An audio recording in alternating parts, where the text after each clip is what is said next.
I just don't think it's a good coaching staff. Like Lovie Smith. Thank you. I said Lovie Smith did his don't you job. talk trash And on I said Lovie. it exactly. Don't you Lovie talk trash Smith on Lovie did his DiMaggio. job. Lovie did so much for the Bears. You put some respect on his name 0 right Super now. Bowls, so much. Wow, 0 Super Bowls, so much. So Lovie much- Smith did his job All in but Chicago. all but and he one of did your his job coaches in have won a Te- Super Bowl. Only Huh? one of them. Only one of your coaches has won a I Super Bowl. love Lovie Smith. What?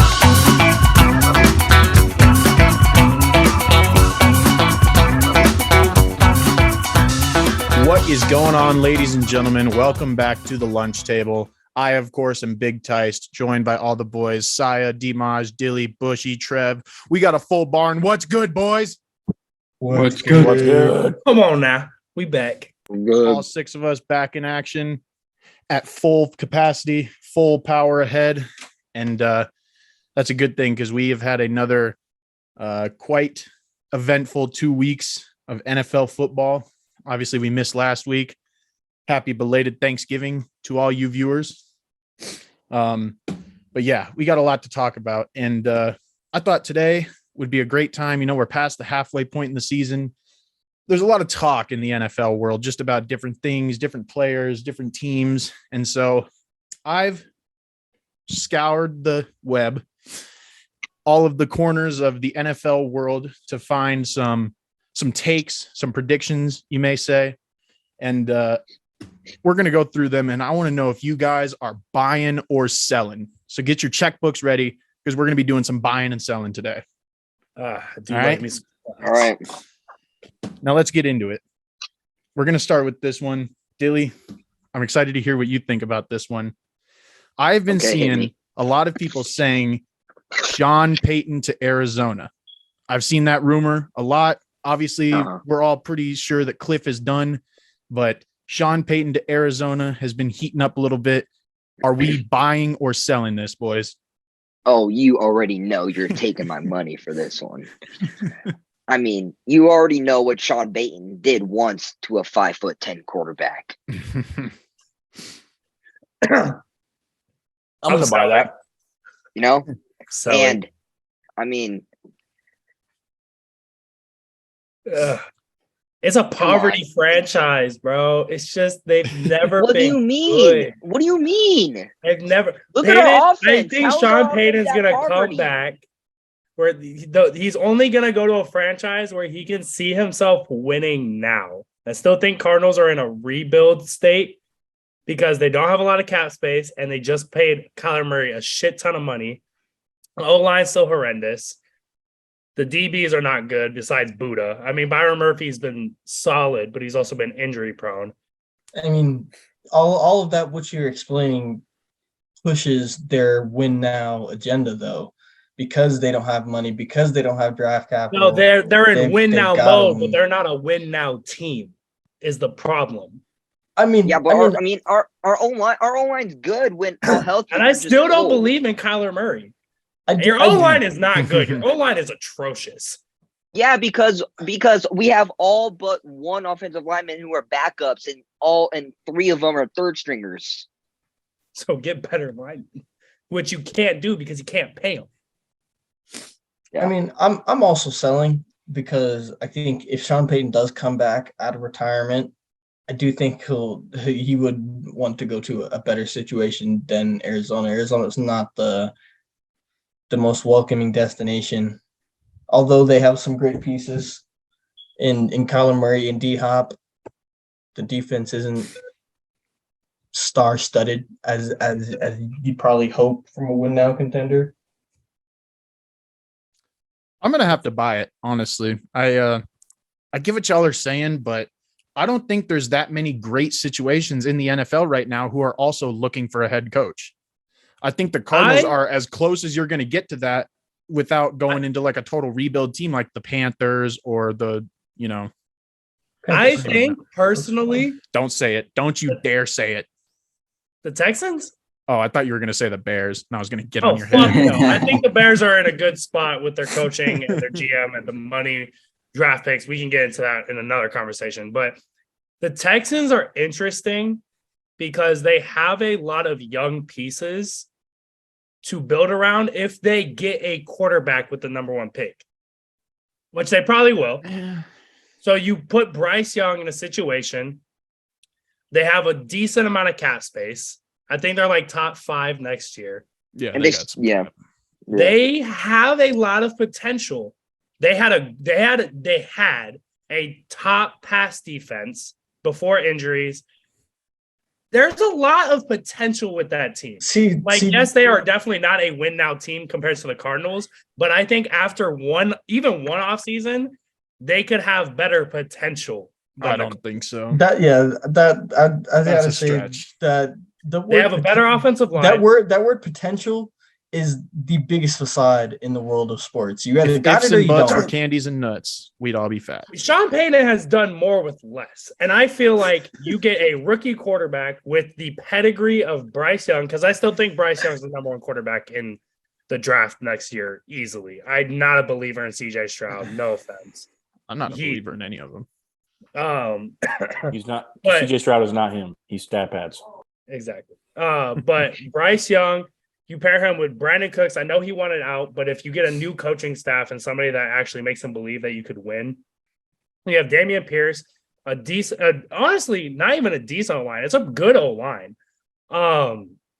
You have Jalen Petrie on defense. You have the kid out of Tech, Stingley. You have a few pieces on the D-line.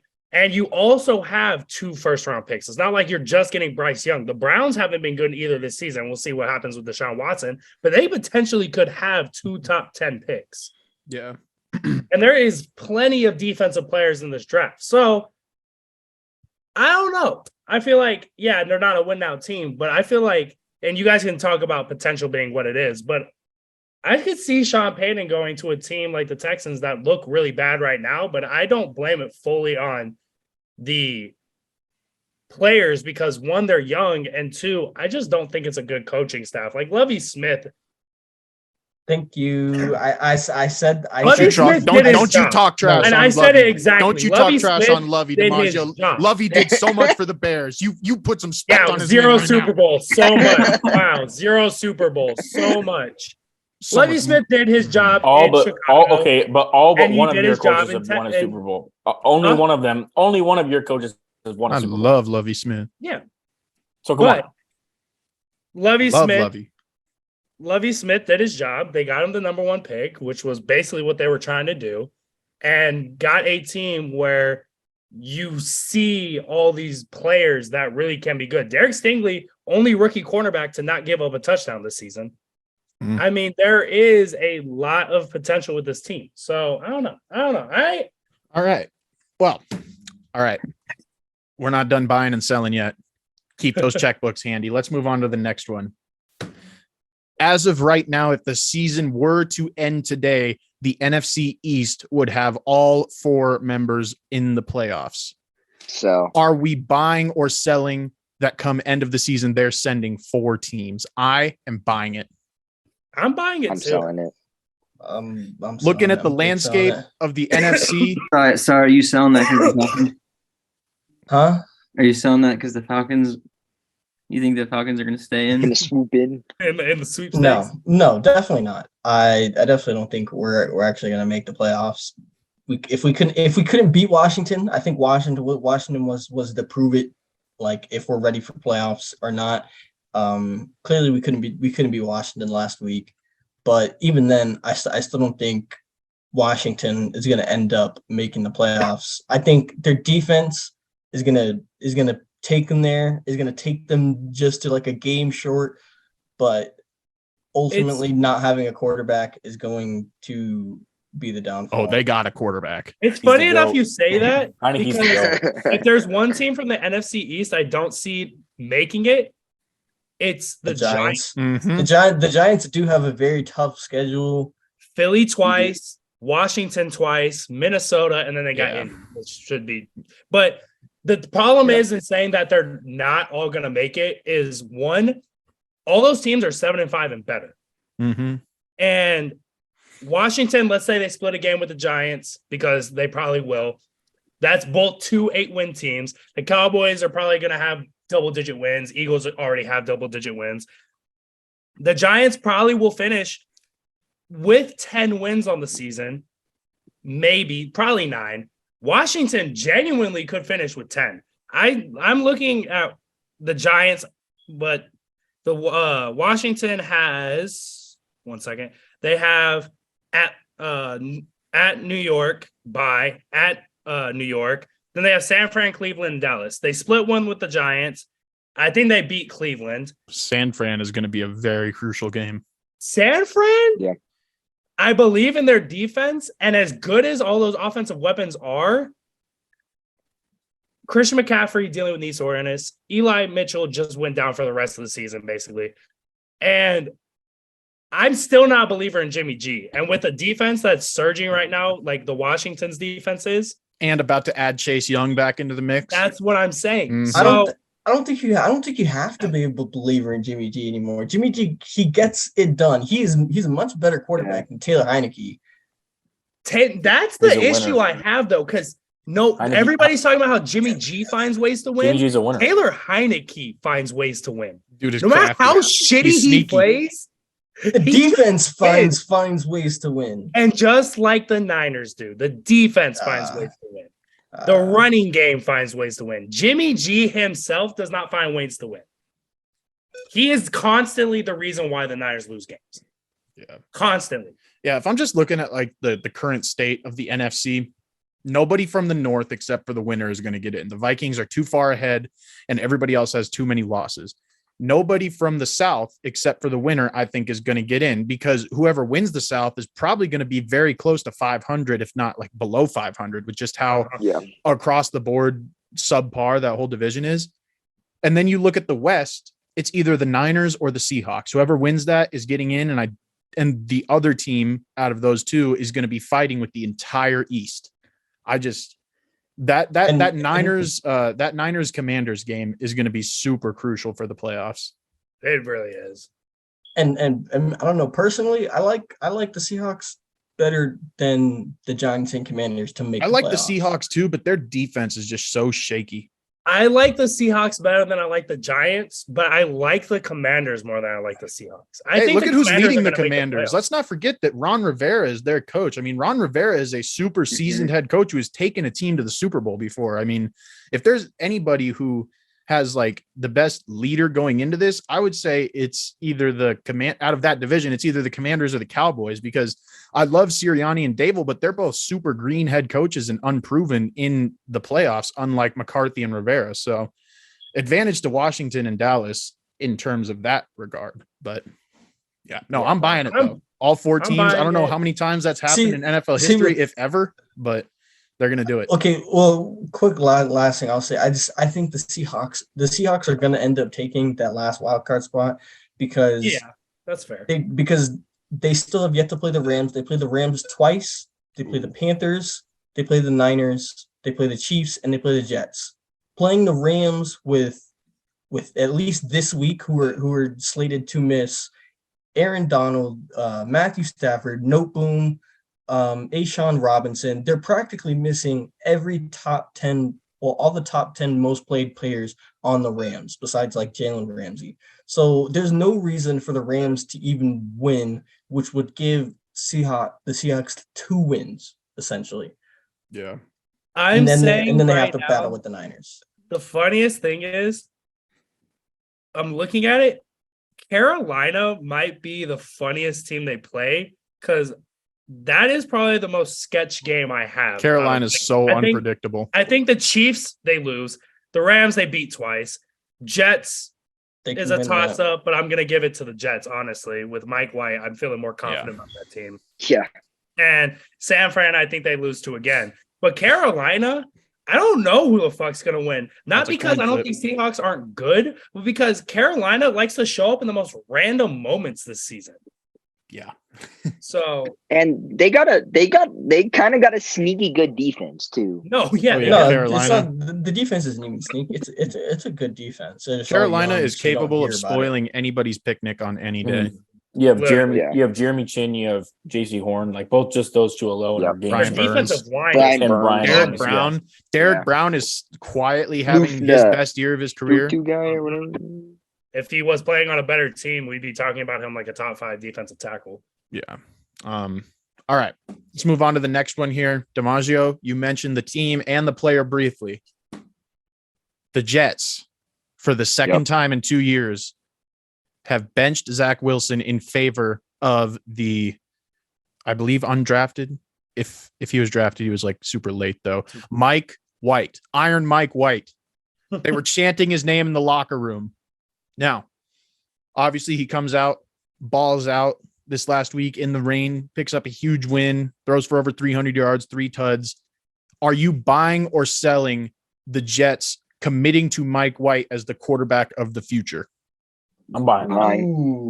Ooh, Has this happened before though? That's Exactly. that was a great way to word that, because if it was just commit to Mike White for right now, for maybe this season, I would say I'd buy that, but I still think you'd have to sell that take, because Robert Saleh himself drafted Zach Wilson with the number 2 overall pick in 2 years ago's draft. So I think, as much as it pains everyone in that organization to say, you got to stick with Wilson. Yeah, it's too hot. It's too much capital, and it's too much of an investment to not like use him at all, and to bench him for such a low value guy in terms of like the pick.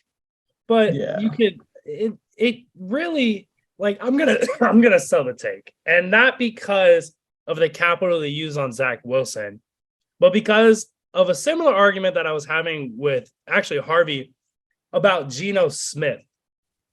They're playing well now, but who's to say they're going to continue playing that way? Right. These guys were not drafted to be saviors of your team. They were supposed to be perennial backups. They're playing well now. Mike White, 2 times, he's started 4 times in his career. Twice he's played really well. Twice he's played like shit. So for the season, I think the morale, everybody loves Mike White. The team loves him. In his interview after the game, they were all going crazy for him, how he played, because he's just a very likable guy. I just don't think for the rest of like his career, he's going to be that franchise guy for the Jets. Yeah. Also, he's already 27. He'll be 28 next year. So it's not like he's like a rookie or a second-year guy either. He's more of in the journeyman kind of stage of his career. So yeah, it's hard. It's almost like it almost kind of reminds me of Ryan Fitzpatrick. It's like everywhere he went and lit it up, they gave him money, and then he came out and like sunk back down to like his normal like base level. And I feel like Mike White could be heading in like that same direction, where like if you don't have a guy and you need some juice, bring in Mike White. But I don't know if he'll ever be that like franchise savior for sure starting guy, Yeah. It's almost like he plays best when there's like no expectations. That's when players do play the best, though, is when there is no expectation. Just go out there and fucking ball. Just see what happens. When they're having fun. Oh yeah. When you're having fun. That's rule number 1. All right. Let's stay on the topic of quarterbacks, but let's go to the NFC, to the North. Are you guys buying or selling Jordan Love as the future in Green Bay? Buy. Buying that shit. Take all my money. Let me just say this. All right. Let me take you back to week 12 of the 2007 NFL season. The Green Bay Packers traveled to the number 1 team in the NFC, the Dallas Cowboys. And after going down 17 points early due to Brett Favre playing on an injured shoulder and throwing 2 interceptions, a young green Aaron Rodgers came in for the first time all season and had the performance that made people believe that he could be the guy. He was throwing the ball accurate and fast, threw a touchdown over 100 yards. And after that game, even though Brett Favre would come back to finish the season, everybody kind of knew that, okay, we can trust this Rodgers guy going into next year. And the year after that, Rodgers took over the reins, and 3 years later, we won a Super Bowl, and now Rodgers is one of the GOATs. And that's a lot to live up to for Jordan Love, but if we're just going off what we saw in the Eagles game, I'm saying that is definitely our guy going forward. He looked fast. He looked decisive. The ball had zip on it. He was throwing it accurate. He threw an amazing pass to Aaron Jones on the sideline, little back shoulder throw that Jones dropped. But I was super impressed with Jordan Love. And I think that whenever it is that Rodgers steps away and retires or gets traded or whatever, I'm confident that the Packers are in good hands going into the future with Jordan Love. Similarly, as I said in the Jets case, as they spent the draft capital and the money on Wilson, not necessarily like in the same exact way, but the Packers don't really have a whole lot of capital to go get another quarterback like that. Right. So even if Rod stays, Rod retires, you got to roll with him. See how many games you guys can win, because you guys are still in build now mode or win now mode. Yeah, I'm gonna go sell, and this is not because I hate the Packers. It's not because like I just don't know about Jordan Love yet. And yes, they used the capital on him, but they used the capital on him fucking years ago. Like he's been sitting for years. This regime though. And yeah. I get it. But I still don't know what I'm getting out of Jordan Love. And yes, he looked good against the Eagles. And it's not like the Eagles are a bad team. Like they're the best team in football right now. I'm not going to say they're not. But there's such a difference between game planning for the starter and then someone getting thrown into a game. Because when somebody is thrown into a game, your game plan completely changes. A lot of teams at every single level, their game plan goes from complex blitzes, complex coverages, different things like that, to a more simplistic defense because you don't know what you want to throw at this guy because you don't know what he's capable of. So you're running a lot of just cover 2 man, cover 1 hole, just Tampa 2, a lot of basic stuff, really basic defenses, which is really easy for a quarterback to attack because you know what's going to be open against those looks because they're not trying to disguise anything. His touchdown to Christian Watson, beautiful pass, was not because of Jordan Love, though. Christian Watson just put on the fucking burners and beat everybody out there. And I think that's more credit to Christian Watson starting to come on as probably the best receiver for the Packers at this point, not Jordan Love showing that he can truly be that guy. I think I want to see Jordan Love start the rest of the season and then make my take. Because right now I'm selling, and it's not because I don't believe in his skill. I just need to see more. Yeah, but like how likely are you to get another top guy in this draft class, in this free agent class? The Packers are looking worse and worse by the years. So, and if Aaron Rodgers retires soon and Jordan Love shits the bed, then you get a top pick and you trade up just like the Niners did. So that's how you do it. I don't know. I get it. I get they use the capital on him, but he's basically almost going into his 5th year option in the next year or so. So like, yeah, use the capital on him, but you're going to have to pay him soon. I mean, fuck. Yeah. Well, next year will be his 4th year, and this offseason will have the opportunity to pick up his 5th year option. So if he is our guy, we won't have to pay him until at least after next year, but possibly not even until after 2024. So I think that most of like the Rodgers gunk in the lines, so to speak, will be kind of cleared up by the time we have to pay Jordan. But yeah, Bush, resident Jordan Love hater, I want to hear what you have to say about this.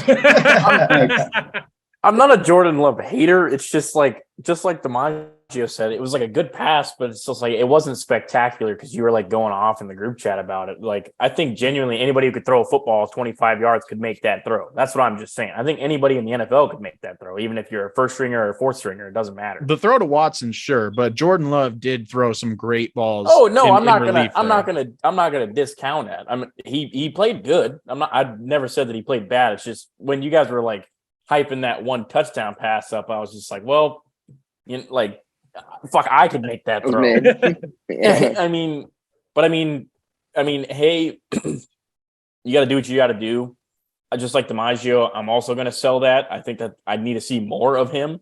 because I think that's the only game I've really seen of him other than like preseason genuinely get minutes in a real game, in a real contest. And actually looked good because but against the Chiefs, he looked awful. But again, like DiMaggio said, it was also against probably a defense that is a lot more simpler than any other defenses could be when they start out a game, rather than them being up and just playing to not lose at that point.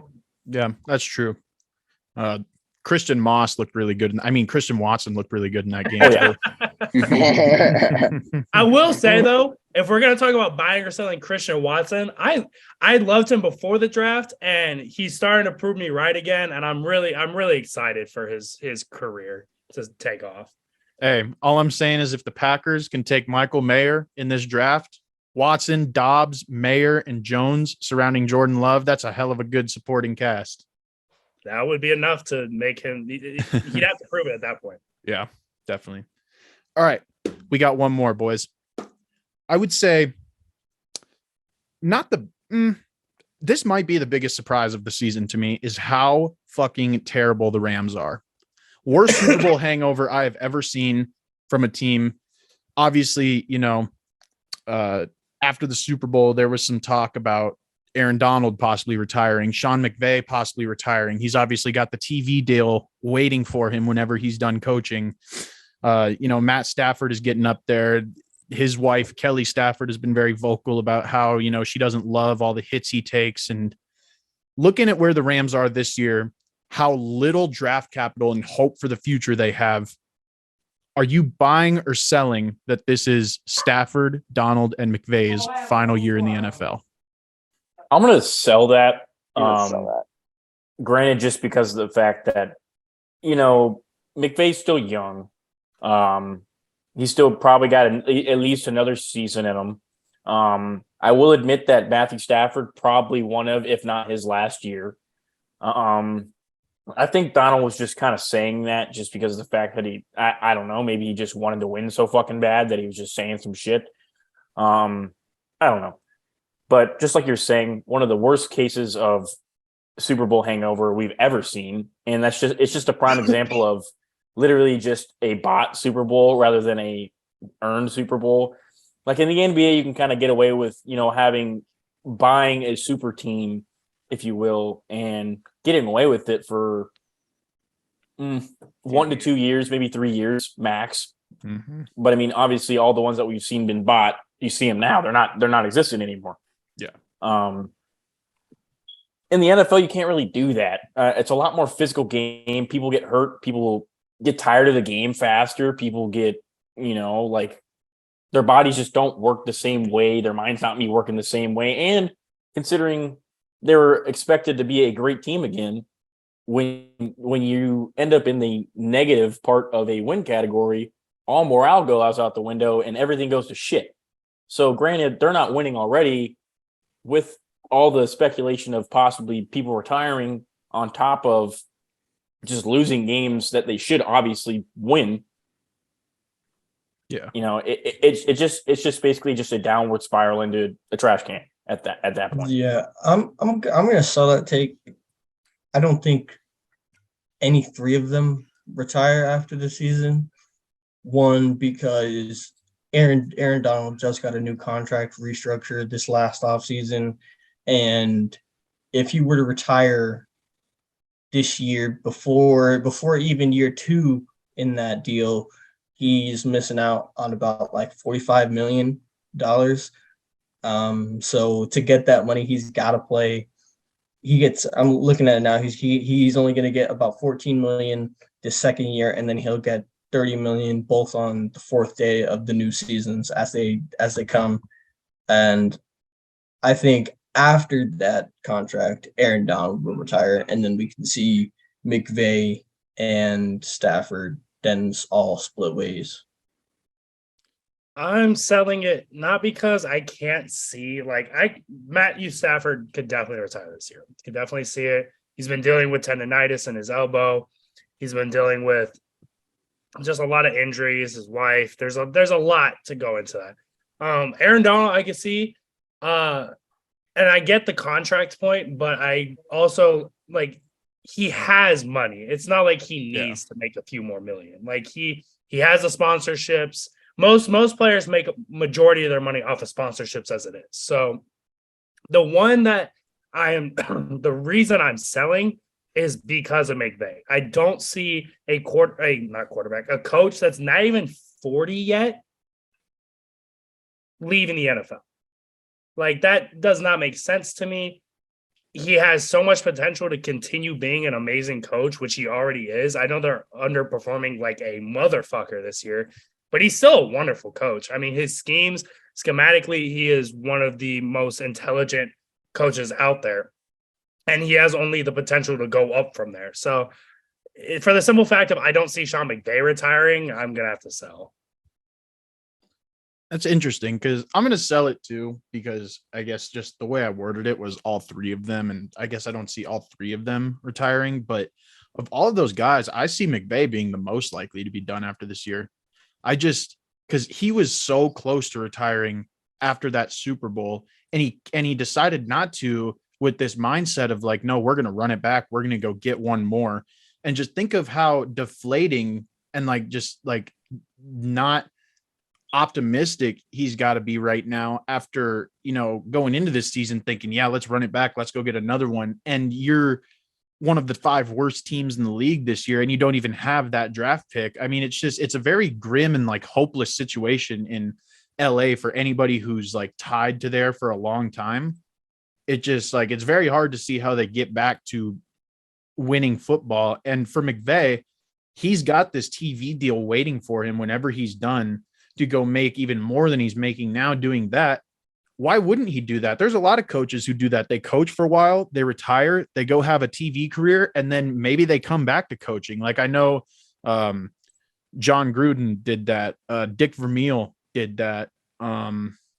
I guess Sean Payton, you could say, is doing that right now. So I don't think that if he retires from coaching, he's done coaching.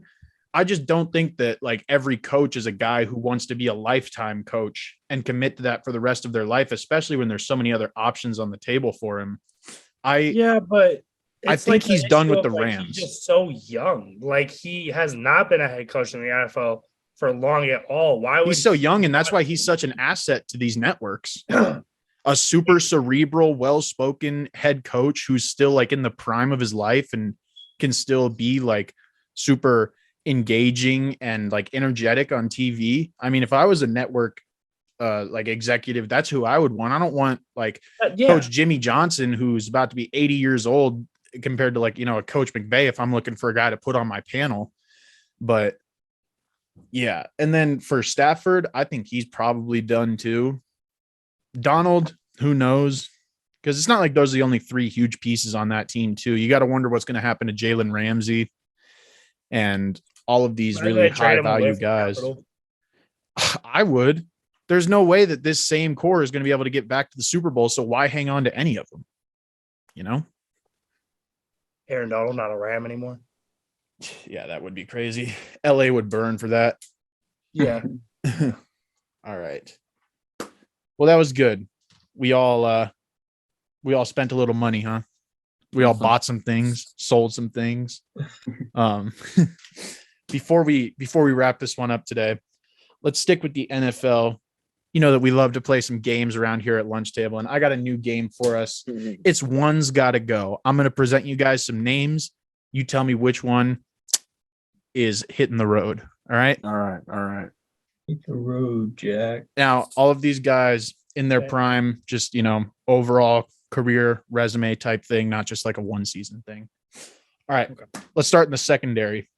Champ Bailey, Charles Woodson, Rondé Barber, and Ty Law.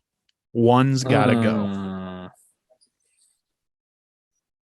I'm gonna say Rondé Barber's out. Yeah. Yeah. I'm agreeing with Bush. Rondé hitting the road. Yeah. It's just the others are just you can't get rid of the others. Yeah, and preferably if I'm taking a Barber, give me Tiki. Yes, Give me Tiki.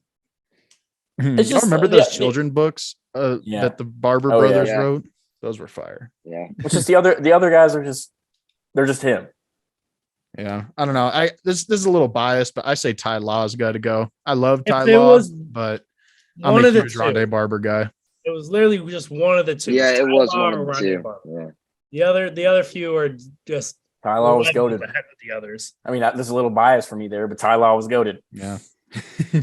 Ty Law was a dog. All right. Let's go over to the offensive side of the ball here. We got Larry Fitzgerald, Steve Smith Sr., Mm. Isaac Bruce, Mm. and Andre Johnson. Ooh, fuck. Probably Andre Johnson. I'm going to say, as much as it hurts me to say, I'm going to say Andre Johnson just because his sample size was just not long enough for me. Yeah. Who was the second? Who was the second one? Steve Smith. Steve Smith. Ice up, son. I'm Ice up, son. If I catch him in the streets, I'm gonna bust him in the getting mouth. rid of Isaac Bruce. yeah, me as well. I just didn't see him play, so he had no impact on me.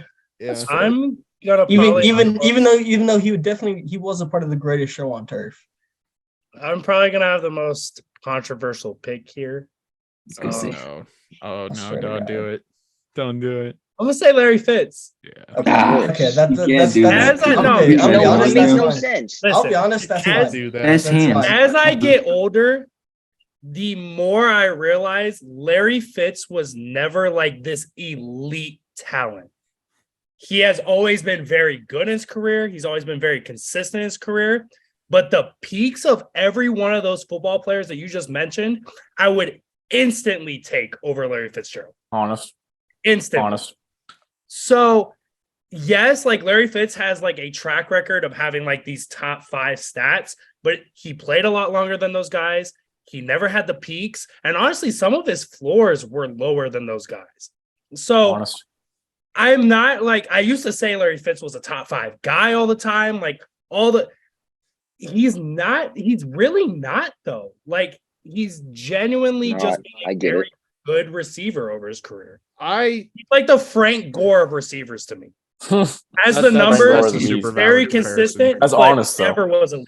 That's honest, though. I got to go with Isaac Bruce here. He's got to go for me just because he's the only one of these guys who never really got the opportunity to prove that he could be a solid, like undisputed number one. Him and Torrey Holt always kind of cast a shadow over each other a little bit in terms of like, the spotlight. And I mean, for Makes a sense. period of time, Steve Smith kind of had that situation with Muhsin Muhammad, and Larry Fitz kind of had that situation with Anquan Bolden for a little bit. But both of those guys, and Andre Johnson for pretty much his whole career, had an opportunity to prove that they were the sure number one on that team and didn't need, another great receiver lined up next to them. And you can't say that Isaac Bruce did need a great receiver. It's just he always had one, so he never had the opportunity to prove it. And Like Holt the was a other guys. monster. But So and DiMaggio, to your point about Larry Fitz, I get what you're saying, but if you were in a dark room, right, and I could give you one flashlight that shines really bright, but it'll burn out before you can find your way out, or a flashlight that's going to shine not as bright, but it'll stay lit for as long as you need it to and longer, which one are you going to take? I mean, No. like in that circumstance, I completely Great understand what you're analogy. saying. Like Larry But- Fitz greatness can't be diminished because he shined bright for longer than anybody has shined bright. And maybe he didn't shine as bright, but So we're gonna say the you know what same I'm thing saying? about Frank The Gore. longevity though? is Like, are we gonna So- say the same thing about Frank Gore then? Because to me, they're Yeah. very similar. Hey, players. wait! Don't Frank Gore got a ring? Mm-hmm. I think he Gore- does. Wait. Larry Fitz does. It's automatically Like- not comparable. Larry Fitz. I get your analogy. It's just like he's never been like he was never a number. Like arguably, you could argue every single one of those receivers that you named was the one guy in the league at one point in a year. Larry Fitz, I don't think ever finished number one in any category in any season. Larry Fitz is just a very consistent receiver, but he's not like a top 5 guy. I'd take Steve Smith over him. I'd take Isaac. Isaac Bruce is probably one of the most underrated receivers of all time.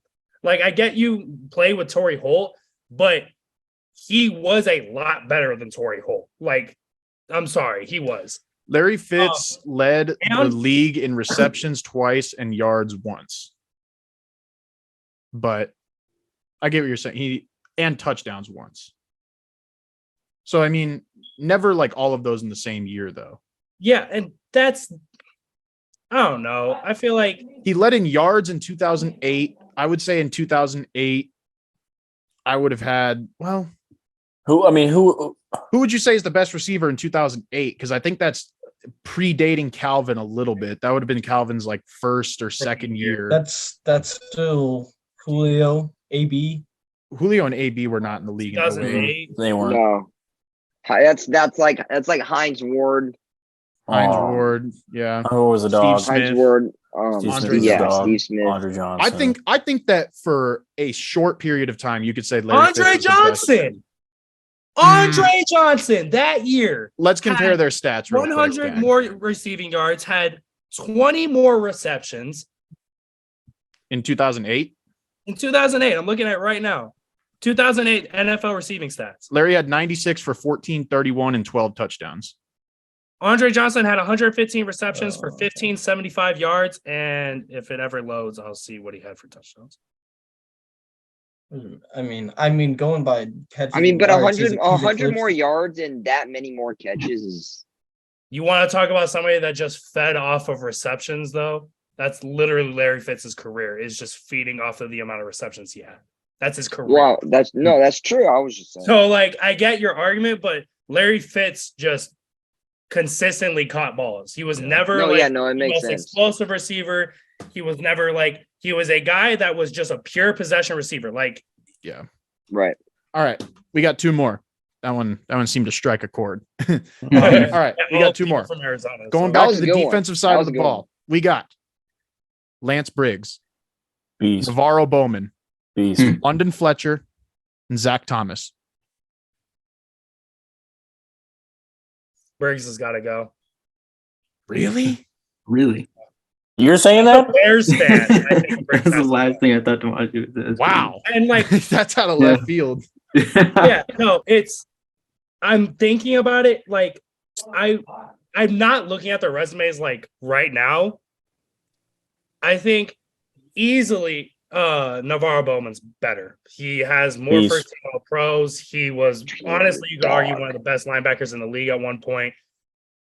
Zach Thomas was easily one of the best linebackers in the league at one point. Who was the other man? Fletcher. London Fletcher. Fletcher. Literal most underrated linebacker. I was about to say underrated linebacker of Lance all time. Briggs, Very much. I think, to me, cannot be in that discussion for the pure fact he was always overshadowed by Brian Urlacher and his greatness. Yeah. He wasn't even the best linebacker on his team. So, I mean, looking at resumes, though, I'll just say real quick, Lance Briggs is a one-time first-team All-Pro, two-time second-team All-Pro, and a seven-time Pro Bowler. look at all the other resumes. Compared I to mean, London Bowman- Fletcher probably doesn't Bowman- have the accolades. Yeah, you do. I'm looking at him right. He's a one-time Super Bowl champ, four-time Pro Bowl selection, two-time second All Pro, one-time led the NFL in combined tackles, and then Man of the Year. I feel like if you put London Fletcher on the same team with Brian Urlacher and you take Lance Briggs out, he has a better career than Lance Briggs does. And that is no shade to Lance Briggs. I love Lance Briggs. I still have a T-shirt from a camp I went to. I'm going to say I went to that. Yeah. game. Yeah, to that Lance camp. Briggs Yeah. at U of A. He signed my shirt. One of the most I love that shirt to this day. I keep it. I will never get rid of it. Out of those four guys, though, I have to take out Lance Briggs. That's honest. I think I'm going to second. I'm going to second that. I'm going to second that. That's honest. Yeah. Personally, I'm going to take out London Fletcher, but all of these guys have a really solid resume. I mean, Oh all yeah. of them are super solid players, but if one's got to go for me, it's London Fletcher. I just don't. I think we can all come to a consensus that Navarro Bowman is just not leaving. Navarro Just Bowman's a dog. A, Zach a- Thomas, too. a Zach complete Thomas has sweep. the best resume of everybody. Yeah. All So right. I mean, I last could definitely one. I'm not gonna argue London Fletcher off the list because I feel like that's closer than I'm making it out to the way I'm talking, but I don't know. Yeah. I don't know. All right, last one here. Back to the offensive side of the ball. Let's finish it out with some ball carriers here. We have got And if you guys haven't noticed, this is kind of a 2000s to 2010s Yeah, I'm thing. feeling it. All right, we got Priest Holmes, Mm. Steven Jackson, Mm. Amon Green, Sean Alexander. Goodbye, Priest Holmes. What was Sorry. this? What was the second one? I didn't hear that. Steven Jackson. Yeah, I'm Steven going Jackson. I think I'm going I'm Priest going Holmes Priest as Holmes. well. Steven Jackson was that dude. He was in- that in dude St. in in early St. Louis and in 2000s. St. Louis and in Atlanta. Yeah. Ahman Yeah. Green Was that dude? has so many memorable moments for Green Bay. All-time leading rusher in Packers history. There you go. Yeah, I say Priest Holmes got to go only because of longevity. He kind of was a late bloomer in the league and only really had, I'd say, like 4 solid seasons. But I will say in those 4 seasons, there was not a dude running the ball better in the entire league. I mean, 2003 for Priest Holmes, 1,400 yards on the ground, 27 touchdowns, and then another 690 through the air. That is so video game. It's not even funny. Yeah. 27 Over touchdowns, yeah. 2,000 yards and 27 fucking touchdowns. No one's ever touching that, even in a 17-game season. I'm cutting Ahmad Green. You hater. You can talk about longevity all you want. Priest Holmes almost has as many rushing yards as Ahmad Green does. He has more touchdowns than he does. He has more first-team All-Pros. He has more All-Pros in general. He has 1 less Pro Bowl, rushing touchdowns leader twice, NFL rushing leader once, NFL scoring leader. He is a Super Bowl champion. You look at Ahmad Green, first-team All-Pro, second-team All-Pro, 4-time Pro Bowler, and that's it. Priest Holmes has a better resume, and he played less. So I'm cutting Ahmad Green. Steven Jackson, instantly the one player that I'm not even going to talk about because he's staying on that goddamn list. Yeah, He's one of I my favorite love Steven players Jackson. ever. Yeah. That dude ran so mean. Sean Alexander went insane Facts. in his career. I'm cutting Ahmad Green. That's fair. That's fair. I Personally, I couldn't do it. I just see that as a hating ass move too. I cut my own Briggs, dude. Like I'm just. He didn't cut Briggs. He Yeah. didn't cut Briggs. It's like It don't matter. Ahmad Green had 600 more rushing yards and how many more seasons? Like, I don't know. For Amon Green, though, you really can't, like, after 2006. Dude was playing with 07, 08, some and 09 barely gunslingers. count. some dude is also playing with some gunslingers. You can say that about Frank Gore then, because the past like 5 years he was in the NFL, he only had like 500 rushing yards per season at that point. Like they all count, no matter what you're playing. If Would you say Frank Gore and Larry Fitz are top 10 at their position all time? Top 10. Yeah. Yeah. That's fair then. I wouldn't try to argue that Gore or Fitz are like any higher than top 10. No, they'd probably be at 10 for me at this point. I just Like, think they're in the say top Larry 10 Fitz for a is different reason than some of the other guys surrounding them. My friend You was know? trying to argue with me that he's putting Larry Fitz in his top 5 receivers of all time. Oh no. No. care. Can't. And I was just like, dude, I I don't think can't so. I can't do it. I can't do it. I don't think argued with him. I don't think I could even do it. And like honestly, this could just be me. It could be all of you guys here, but I was just like, dude, like a prime TO, you kidding me? A prime TO? Oh, so you got Rice, Moss, T.O. instantly. Ocho. Ocho. I mean, I got Calvin You got to put Calvin up there.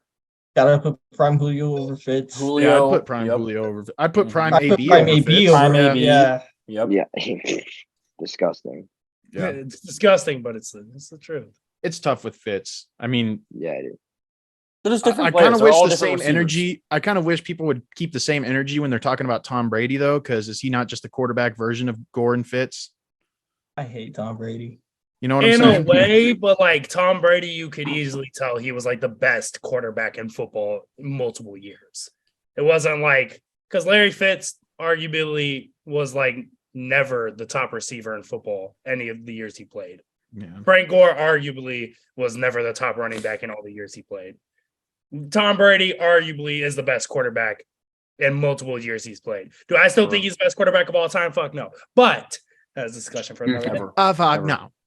All right. Well, Ever. that other day will come a week from today when we are back at you viewers with another new episode. Thank you for tuning into this episode. Consider liking, subscribing, checking out our catalog, checking out our other socials. A lot of good content to be seen, but this should do it for today. Boys, any closing remarks? Speak now or forever hold your peace. Christian No, Pulisic is USA savior. That's all I gotta say. Shout out Yeah. Pulisic Hero. and the United States. Let's bring home the cup, boys. We fucking suck. No, we fucking suck. Yeah, Yeah, that we're would playing the be Netherlands next week, bro. Electric that would be if the USA won the World Cup. You might as well start Yeah, betting I on don't know. Argentina or France because they're playing the Netherlands next week or this Saturday, and that team is They're gross. fucking good. Yeah, they're gross. Let's get Tim Howard out of retirement. Okay, well now you need to relax. Whoa. All right. We will see y'all next week, folks.